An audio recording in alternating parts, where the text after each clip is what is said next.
नमस्कार प्यारे बच्चों, कैसे हैं आप सब। आशा करता हूँ कि सब अच्छे होंगे। तो चलिए शुरू करते हैं।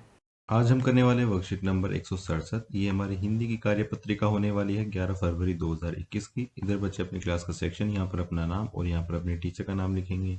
आज हम अपनी हिंदी की पाठ्य पुस्तक रिमझिम से एक नया पाठ पढ़ने वाले हैं, स्वामी की दादी। ठीक है, तो आप अपनी ये पाठ्य पुस्तक से ये पाठ पढ़ेंगे पहले, उसके बाद आप ये वर्कशीट करेंगे। चलिए इसको पढ़ना शुरू करते हैं। प्यारे बच्चों, आप सब कैसे हैं। आशा है कि आप सभी स्वस्थ होंगे। बच्चों, आपको कहानियां सुनना कैसा लगता है? अच्छा लगता है ना। अगर कहानी दादा दादी या नाना नानी सुनाए तो और भी मजा आता है। स्वामीनाथन को भी अपनी दादी के साथ सोना, उनसे कहानी सुनना और उनसे बहुत सारी बातें करना पसंद है।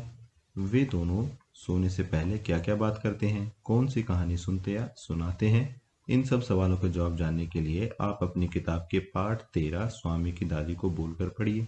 तो पहले आप ये पाठ पढ़ेंगे, उसके बाद आप ये वर्कशीट करेंगे। चलिए इसको हम देख लेते हैं। प्रश्न नंबर 1 में लिखा है, आइए अब नीचे लिखे हुए वाक्यों को बोलकर पढ़ते हैं और खाली स्थानों को इस कहानी के अनुसार भरते हैं। तो जो कहानी आप पढ़ेंगे उसी के हिसाब से यहाँ पर आपको अपने आंसर लिखने हैं। चलिए इस पैराग्राफ को हम पढ़ना शुरू करते हैं। सबसे पहले लिखा है कि स्वामीनाथन की डैश अंधेरे गलियारे की कौन? स्वामीनाथन की दादी। तो यहाँ पर आप क्या लिखेंगे? दादी। ठीक है। अंधेरे गलियारे की बंद सी कोठरी। ठीक है, कोठरी जो छोटा एक कमरा सा होता है ना, उसको क्या बोलते हैं? कोठरी। ठीक है। उनके सामान में 5 दरिया और तीन तीन क्या थी? चादरें। ठीक है, चादरें। 5 तकियों वाली भारी भरकम बिस्तर, एक पटसन के रेशे वाला बक्सा और एक लकड़ी का छोटा सा बक्सा शामिल था। तो यहाँ पर क्या लिखेंगे? लकड़ी। ठीक है। एक रात को सोने से पहले डैश ने अपनी दादी को राजम, किसने? स्वामी ने। ठीक है, स्वामी को ना, स्वामी नाथन। ठीक है, स्वामी ने अपनी दादी को राजम और मणि, ठीक है, मणि के बीच पहले दोस्ती और फिर दुश्मनी की कहानी सुनाई। जब स्वामी ने दादी को राजम के गणित के नंबरों की बात बताई तो दादी को भी दादाजी के अच्छे नंबर लेने की बात याद आ गई। दादी ने राजम को बताया कि डैश करने के कारण, यानी क्या करने के कारण? एमए। एमए की थी उन्होंने। ठीक है, एमए करने के कारण दादाजी को डैश का मेडल भी मिला था, बड़ा। ठीक है, तो उन्हें एक बड़ा सा मेडल मिला था। वो किस चीज का मेडल था ये यहाँ पर बताया नहीं है। ठीक है, का मेडल भी मिला था, जिससे उसकी बुआ ने गलवा कर डैश चूड़ियां बनवा ली। कितनी चूड़ियां बनवा ली?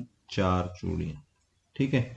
दादी का इस तरह अपनी कहानी सुनाना स्वामी को अच्छा नहीं लग रहा था। स्वामी ने दादी से यह भी कहा कि जब राजम छोटा सा लड़का था तो उसने डैश मारा था। यहाँ पर क्या आएगा? गोली। ठीक है। उसने दादी को चेतावनी देते हुए कहा कि जो भी डैश की कहानी पर विश्वास नहीं करेगा, किसकी कहानी पर? राजम की कहानी पर। ठीक है, जो भी राजम की कहानी पर विश्वास नहीं करेगा तो कौन उसे गोली मार देगा? वह उसे गोली मार देगा। दादी ने स्वामी को सोने से पहले राजा हरीशचंद्र, किसकी कहानी सुनाई थी? हरीशचंद्र की। तो हरीशचंद्र यहाँ पर लिखेंगे, हरीशचंद्र। ठीक है, राजा हरिश्चंद्र की कहानी सुनाई, जिससे सुनते सुनते स्वामी और उसकी दादी दोनों ही सो गए। तो इस तरीके से आपको ये पूरा करना था। चलिए आगे बढ़ते हैं। फिर क्या लिखा है प्रश्न नंबर 2 में कि पाठ में आए इस गद्यांश को ध्यान से बोलकर पढ़िए और निम्नलिखित प्रश्नों के उत्तर दीजिए। यानी यहाँ पर पाठ का एक पैराग्राफ दिया हुआ है। आइए इसको पढ़ लेते हैं। मैंने वह तुम्हारी बुआ को दिया और उस बेवकूफ ने उसे गलवा कर 4 चूड़ियां बनवा ली, और वह भी इतनी मामूली सी चूड़ियां की। मैं हमेशा कहती हूँ कि हमारे परिवार में उस जैसा महामूर्ख कोई नहीं। और अब बस भी करो दादी, तुम बेकार की पुरानी कहानियां सुनाती रहती हो। क्या तुम राजम के बारे में नहीं सुनना चाहती?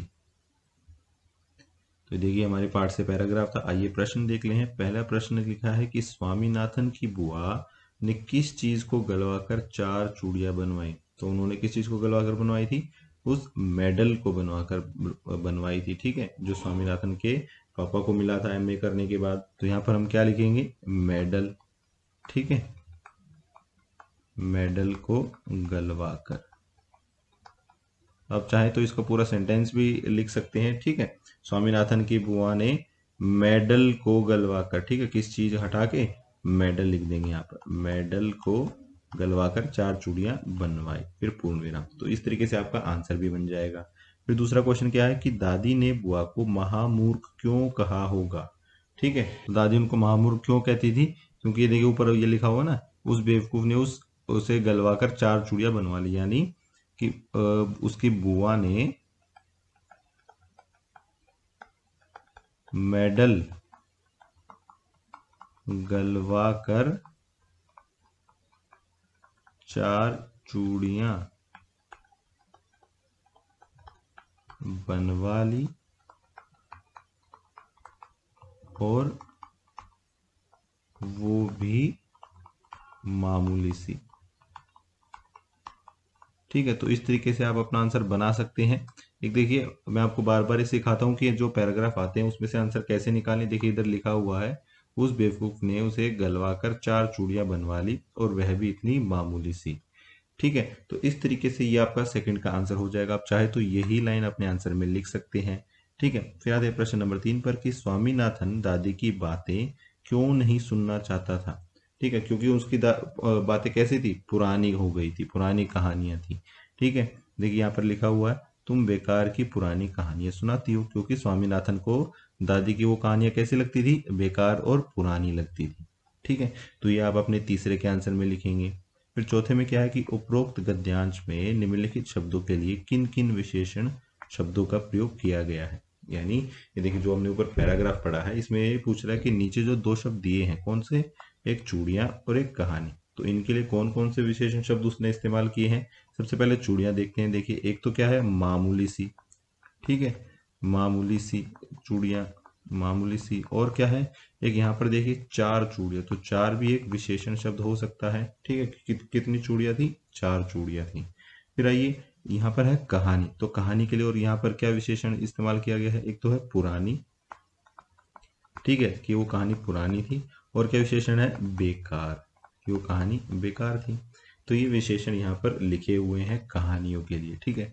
आपको यही पैराग्राफ पढ़ के इसी में से आपको सारे आंसर मिल जाएंगे। अगर आपको नहीं मिल रहे हैं तो आपको ये निकालने आने चाहिए, ठीक है। इस तरीके से आपको ये वर्कशीट करनी थी। और इसके अलावा आपको क्या करना है, आपको अपनी हिंदी की वर्कबुक में से पेज नंबर 117 भी इसी तरीके से करना है। आज की क्लास यहीं खत्म होती है। अगर आपके कोई डाउट्स हैं तो आप नीचे कमेंट सेक्शन में पूछ सकते हैं। कल फिर मिलेंगे, कुछ नया सीखेंगे। तब तक के लिए थैंक यू एंड जय हिंद।